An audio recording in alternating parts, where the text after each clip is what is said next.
This area of town was not easily accessible, the street were dark, litter with garbage. It is a maze of warehouse with border window. In one of the dead ends there was a 10-foot fence with barbed wire surrounding a piece of land identified as the Rover Trash Junkyard. All discarded objects of society ended here.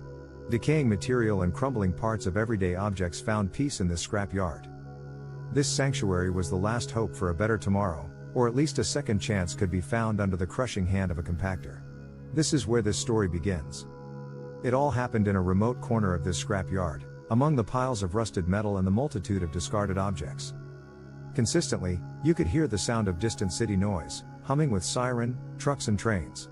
Nearby the overpowering sound of the crushing mechanical compactor collapsing metal into compact cube of rusted steel. As chaotic this site could be, a scruffy man in his late 30s, lived there. Located in a remote part of the scrap yard, there was a shack. Inside, a reclusive man was working on a makeshift workbench. Up to the ceiling, storage shelves were loaded with material. The concentrated individual is surrounded by various computer parts and tools. In the forgotten dead-end corners of the city, where the unwanted and discarded find their final resting place, there lived a man named Berkey. He had a plan for an unusual project. An outcast by society's standards, Berkey found solace in the chaos of the scrap yard. One day Berkey, looking for a special computer part, picks up a box filled with recycled computer motherboards, examining each piece with curiosity. Then, a new mysterious box arrived at Berkey's scrap yard. Inside, he found a treasure trove of old hard drives, Wi-Fi devices, RAM memory, engine fans, motherboards and most of all a very unique AI chip. To most, it was junk. But to Berkey, this AI chip was an opportunity to get his plan executed. This AI chip was discarded by mistake. Berkey's eyes light up as he begins to piece together the components, his hands moving with precision and expertise. Berkey, a self-taught computer programmer with an IQ that soared above the norm, saw the world differently. He had always been fascinated by the potential of technology, and now, he had the chance to create something extraordinary. Berkey shows his intense determination and focus as he works on his project. Finally, his project was shaping it into reality. With the help of the dark web, Berkey found blueprints to execute a one-of-kind robot. The blueprints the roadmap to build a workhorse-strong and dedicated machine powered by Bluetooth and Wi-Fi band connectivity.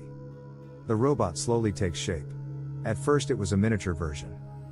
Berkey worked tirelessly, making countless versions where design, soldering wires, and connecting circuits never stop. Again, and again, learning from mistakes. He spent countless nights assembling the parts, driven by a vision only he could see. He moves into making the final version. And so, from the depths of the scrap yard, a new creation was born. Then the robot became full skull. An unusual robot, built from the remnants of discarded technology, ready to assist Berkey in his world of metal and machinery. The robot, now complete, stands up and looks around. The functionality of the AI chip gave the robot his soul. It moves with a mechanical grace, with its eyes glowing with an infrabright red light gave him the capacity to focus. "Hello Berkey," said the robot in a deep monotone voice. The robot could interact with human. "How can I assist you today?" Berkey named the robot Taurus. The beast was strong and had a powerful crushing hand. Berkey smiles, a sense of pride and accomplishment washing over him. Berkey had created the impossible and most unusual robot. Capable of handling most of the work in the scrap yard. Taurus became the watchdog of the yard. Greeting all clients coming to the yard, ready to take on whatever challenges come his way. In a world that had cast him aside, Berkey had found his purpose. It was the beginning of the robot factory. More robot to come from the pile of junk and debris. And with his new creation by his side, the possibilities were endless. The demand for all kind of robot, drone and rocket was going to be the future of the scrap yard. In fact, Berkey had many other robot projects presently ongoing. His scrap yard was going to become the breeding ground for many new robots. His new underground factory was going to supply the deep state. A hybrid for mankind was next.